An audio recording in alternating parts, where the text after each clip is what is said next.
Hey, punk. I know Kung Fu.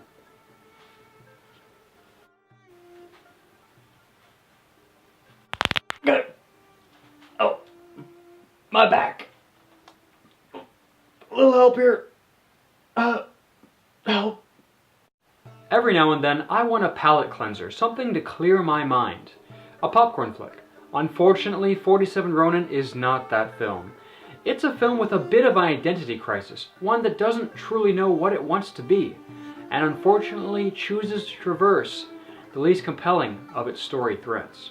Swashbuckling, slashbuckling adventures live or die in their ability to convey a sense of fun, levity, adventure, colorful characters, quick pacing, and satisfying spectacle.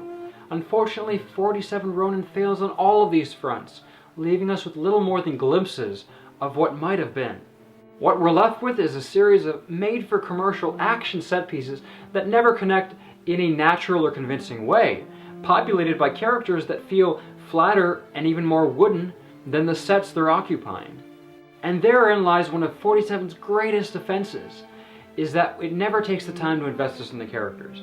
We know that Keanu Reeves plays an oppressed half-breed who lives in a hut and was raised in a cave, but we don't know why everyone from demon monks to beautiful princesses to supposedly elite exiled samurai are so interested in him and want him so badly. That being said, the cinematography and visual effects are fairly well done. Everything has this commercial music video slickness to it, but it all feels so wasted. Lots of spectacle and visual splendor accompanied by, well, not much of anything. Example, in the second act, one admittedly tense and clever trial by bug-eyed douche monk tests our heroes, and then immediately cuts to a fiery farm field fight scene with no transition whatsoever in between. It's choppy editing, and serves to emphasize how much of the narrative was invested in the wrong places. The story of the 47 Ronin, as it's been passed down for generations through Japanese culture, is a fascinating tale, one that is both alien to our Western mentality of individuality, but also appealing to our love for tales of sacrifice, loyalty, justice.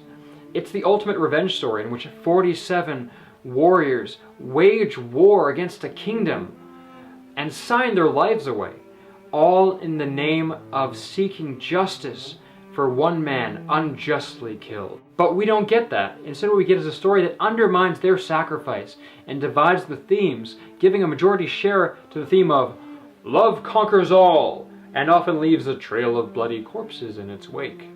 Worse yet, this is all an attempt to appeal to a Western audience, which is condescending and downright insulting in its implication.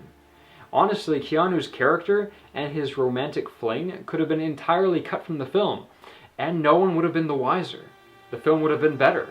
Before the final act, which granted is a really well choreographed climax, the lead samurai, Oishi, played by Hiroyuki Sanada, who outacts just about everyone else here. But Oishi writes in ink and stamps in blood the name of every man committing to the suicide mission, stating, "The world will know who we are and what we did."